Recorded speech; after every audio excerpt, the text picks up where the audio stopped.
A1 TV news ವೀಕ್ಷಕರಿಗೆ ಸ್ವಾಗತ. 3 ವರ್ಷದ ಪ್ರೀತಿಗೆ ಮನೆಯವರ ವಿರೋಧ, ಕೊಲೆ ಬೆದರಿಕೆ, ಸಾಂತ್ವನ ಕೇಂದ್ರಕ್ಕೆ ಆಸರೆ ಕೋರಿ ಬಂದ ಫಾಜಿಲ್ ಸೈದಾಶಿಫಾ.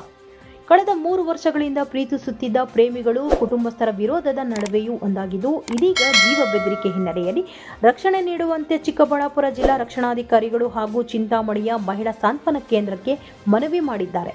ಚಿಂತಾಮಣಿ ತಾಲೂಕಿನ ಕೋರ್ಲಪರ್ತಿ ಗ್ರಾಮದ ಅಮೀರ್ ಸಾಬ್ ರವರ ಪುತ್ರ ಫಾಜಿಲ್ ಹಾಗೂ ಚಿಕ್ಕಬಳ್ಳಾಪುರ ಜಿಲ್ಲೆಯ ಭಾಗ್ಯನಗರದ ಕುಂಬಾರಪೇಟೆ ನಿವಾಸಿ ಸೈಯದ್ ಸೈಫುಲ್ಲಾ ರವರ ಪುತ್ರಿ ಸೈದಾಶಿಫಾ ಪ್ರೀತಿಸಿ ಮದುವೆಯಾಗಲು ಮುಂದಾಗಿರುವಂತಹ ಜೋಡಿಯಾಗಿದ್ದಾರೆ. ಕಳೆದ 3 ವರ್ಷಗಳಿಂದ ಪರಸ್ಪರ ಪ್ರೀತಿಸುತ್ತಿದ್ದ ಇವರು ಮದುವೆಗೆ ಹುಡುಗಿಯ ಮನೆಯವರನ್ನು ಒಪ್ಪಿಸಲು ಸಾಕಷ್ಟು ಪ್ರಯತ್ನ ನಡೆಸಿದರು. ಆದರೆ ಯುವತಿಯ ಕುಟುಂಬದವರು ಈ ಪ್ರೀತಿಗೆ ತೀವ್ರ ವಿರೋಧ ವ್ಯಕ್ತಪಡಿಸಿದರು. ಮನೆಯವರ ವಿರೋಧದ ನಡುವೆಯೂ ಮದುವೆಯಾದ ಈ ನವಜೋಡಿಗೆ ಯುವತಿಯ ತಂದೆ ಹಾಗೂ ಮಾವಂದಿರಿಂದ ತೀವ್ರ ಕಿರುಕುಳ ಮತ್ತು ಕೊಲೆ ಬೆದರಿಕೆಗಳು ಬರಲು ಪ್ರಾರಂಭವಾಗಿವೆ. ನಾವು 3 ವರ್ಷಗಳಿಂದ ಪ್ರೀತಿಸುತ್ತಿದ್ದು ಮನೆಯವರನ್ನು ಒಪ್ಪಿಸಲು ಪ್ರಯತ್ನಿಸಿದೆವು, ಆದರೆ ಅವರು ಒಪ್ಪಲಿಲ್ಲ.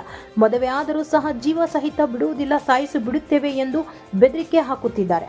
ಕೆಲಸಕ್ಕೆ ಹೋಗುವಾಗ ದಾರಿಯಲ್ಲಿ ತಡೆದು ಹೊಡೆಯಲು ಬರುತ್ತಿದ್ದಾರೆ ಎಂದು ಯುವತಿ ಹಾಗೂ ಯುವಕ ತಮ್ಮ ಆಳಲನ್ನು ತೋಡಿಕೊಂಡಿದ್ದಾರೆ. ಕುಟುಂಬಸ್ಥರಿಂದ ಜೀವಕ್ಕೆ ಅಪಾಯವಿರುವುದನ್ನು ಅರಿತ ನವಜೋಡಿ ಇಂದು ಚಿಕ್ಕಬಳ್ಳಾಪುರ ಜಿಲ್ಲಾ ರಕ್ಷಣಾಧಿಕಾರಿಗಳ ಕಚೇರಿಗೆ ತೆರಳಿ ರಕ್ಷಣೆ ನೀಡುವಂತೆ ಮನವಿ ಸಲ್ಲಿಸಿದ್ದಾರೆ. ತದನಂತರ ಚಿಂತಾಮಣಿ ನಗರದ ಆಶ್ರಯ ಬಡಾವಣೆಯಲ್ಲಿ ಇರುವ ಮಹಿಳಾ ಸಾಂತ್ವನ ಕೇಂದ್ರಕ್ಕೆ ಆಗಮಿಸಿ ತಮಗೆ ಸೂಕ್ತ ಭದ್ರತೆ ಕಲ್ಪಿಸುವಂತೆ ಮನವಿ ಮಾಡಿದ್ದಾರೆ.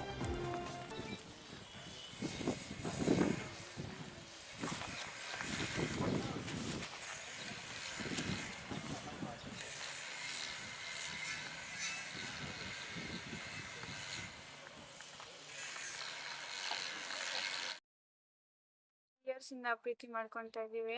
ನಮ್ಮ ಮನೇಲಿ ಒಪ್ಸೋಕ್ಕೆ ಟ್ರೈ ಮಾಡಿದ್ವಿ, ಅವ್ರು ಒಪ್ಲಿಲ್ಲ. ಕೇಳಿದ್ವಿ ಕೂಡ ಅವರು ಒಪ್ಲಿಲ್ಲ. ಮತ್ತೆ ಇವಾಗ ಈ ಡಿಸಿಷನ್ ತಗೊಂಡಿದೀವಿ ನಾವು. ನಮ್ಮಪ್ಪ ನಮ್ಮ ಮಾವರ ಕಡೆಯಿಂದ ಇವ್ರಿಗೆ ಜಾಸ್ತಿ ತೊಂದರೆ ಆಗುತ್ತೆ. ಮದ್ವೆ ಮಾಡ್ಕೊಂಡ್ರು ಇವ್ರಿಗೆ ಬೇಕಿದ್ರೆ ಸಾಯಿಸ್ಬಿಡ್ತೀನಿ ಅಂತ ಬೆದರಿಕೆ ಕೊಡ್ತಾರೆ ನಮ್ಮ ಪೇರೆಂಟ್ಸು, ನಮ್ಮ ಮಾವರು. ಇದಕ್ಕೆ ಹೇಳಿದೀವಿ, ಅವ್ರಿಂದ ನಮ್ಮ ಫ್ಯಾಮಿಲಿಯಿಂದ ತೊಂದರೆ ಇದೆ ನಮ್ಗೆ. ಅವ್ರೇನ್ ಹೇಳಿದ್ರು? ನಿಮ್ಗೆ ಇಷ್ಟ ಇದೆ ಅಲ್ವಾ, ಮ್ಯಾರೇಜ್ ಮಾಡ್ಕೊಳ್ಳಿ. ಅವ್ರೇನಾದ್ರೂ ನಿಮ್ಗೆ ಏನಾದ್ರೂ ಹೊಡೆದ್ರೆ ಮತ್ತೆ ನೀವು ಕಂಪ್ಲೇಂಟ್ ಕೊಟ್ರೆ ಅದಾಗುತ್ತೆ. ಅದ್ರ ಮುಂಚೆನೆ ನಾವು ಕಂಪ್ಲೇಂಟ್ ಇದು ಮಾಡೋಕ್ಕಾಗಲ್ಲ ಅಂತ ಹೇಳಿದ್ರು.